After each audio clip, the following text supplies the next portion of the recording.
Clip number 383 انشاءاللہ عز و جل اس کلپ میں سورہ اعراف کی آیت نمبر 170 سے 171 تک کی تلاوت، ترجمہ اور تفسیر قرآن صراط الجنان سنیں گے۔ بسم اللہ الرحمن الرحیم، اللہ کے نام سے شروع جو نہایت مہربان رحمت والا ہے۔ والذین یمسکون بالکتاب واقاموا الصلاة انا لا نضیع اجر المصلحین۔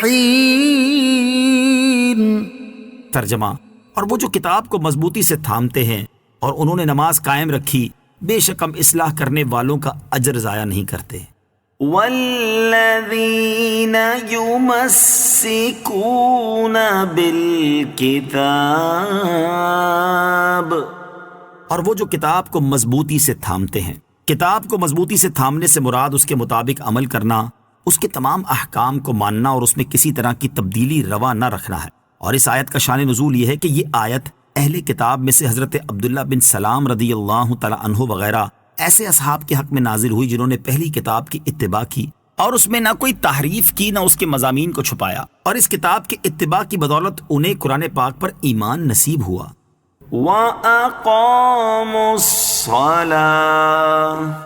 اور انہوں نے نماز قائم کر رکھی ہے۔ نماز اگرچہ کتاب کو مضبوطی سے تھامنے میں داخل ہے، البتہ اسے جدا گانا ذکر کرنے سے مقصود اس کی عظمت کا اظہار اور یہ بتانا ہے کہ اللہ تعالیٰ اور اس کے رسول پر ایمان لانے کے بعد سب سے اہم عبادت نماز ہے۔ نماز کی اہمیت و فضیلت، کثیر احادیث میں نماز پڑھنے کی بہت اہمیت اور فضیلت بیان کی گئی ہے۔ ترغیب کے لیے ان میں سے 3 احادیث سماعت کیجیے۔ نمبر 1، حضرت عمر فاروق رضی اللہ تعالی عنہ فرماتے ہیں، ایک صاحب نے عرض کی، یا رسول اللہ صلی اللہ تعالی علیہ وسلم، اسلام میں سب سے زیادہ اللہ تعالیٰ کے نزدیک محبوب کیا چیز ہے؟ ارشاد فرمایا، وقت میں نماز پڑھنا، اور جس نے نماز چھوڑی اس کا کوئی دین نہیں، نماز دین کا ستون ہے۔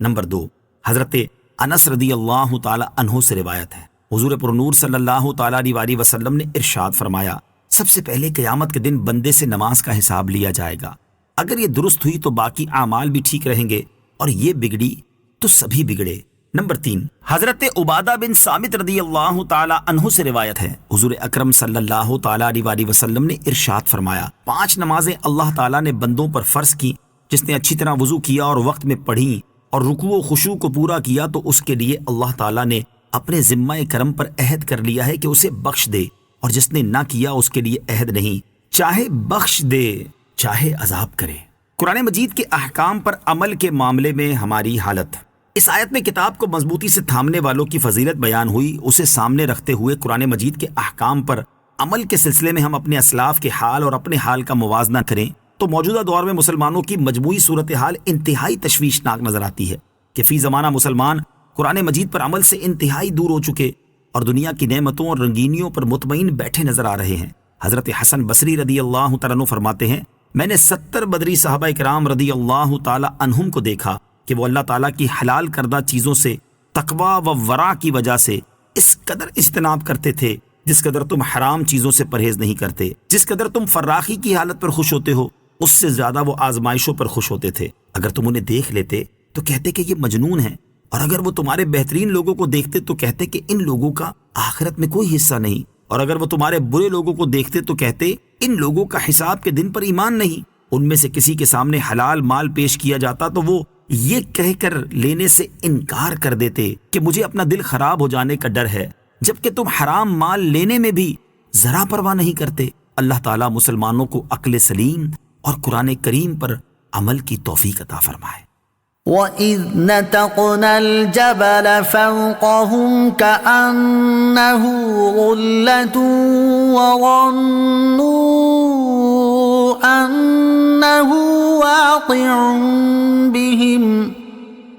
خُذُوا مَا آتَيْنَاكُمْ بِقُوَّةٍ وَاذْكُرُوا مَا فِيهِ لَعَلَّكُمْ تَتَّقُونَ۔ ترجمہ، اور یاد کرو جب ہم نے پہاڑ ان کے اوپر بلند کر دیا، گویا وہ سائبان ہے،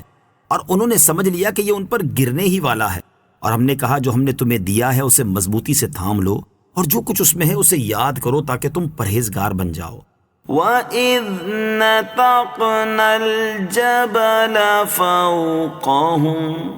اور یاد کرو جب ہم نے پہاڑ ان کے اوپر بلند کر دیا، جب بنی اسرائیل نے تکالیف شاقہ کی وجہ سے توریت کے احکام قبول کرنے سے انکار کیا تو اللہ تعالیٰ کے حکم سے حضرت جبرائیل علیہ السلام نے ایک پہاڑ جس کی مقدار ان کے لشکر کے برابر تھی، یعنی 3 میل لمبا اور 3 میل چوڑا پہاڑ اٹھا کر سائبان کی طرح ان کے سروں کے قریب کر دیا، اور ان سے کہا گیا کہ توریت کے احکام قبول کرو ورنہ یہ تم پر گرا دیا جائے گا۔ پہاڑ کو سروں پر دیکھ کر سب کے سب سجدے میں گر گئے، مگر اس طرح کے بایاں رخسار اور ابرو تو انہوں نے سجدے میں رکھ دی اور دائیں آنکھ سے پہاڑ کو دیکھتے رہے کہ کہیں گر ہی نہ پڑے۔ چنانچہ اب تک یہودیوں کے سجدے کی یہی شان ہے۔ قرآن کریم کا آہستہ آہستہ نزول اللہ تعالیٰ کی خاص رحمت ہے۔ اس سے معلوم ہوا کہ قرآن کا 23 سال کے عرصے میں آہستہ آہستہ اترنا بھی اللہ عز و جل کی خاص رحمت ہے کہ اس طرح مسلمانوں کو تمام احکامات پر عمل آسان ہو گیا۔ آزاد طبیعت ایک دم سارے احکام کی پابندی میں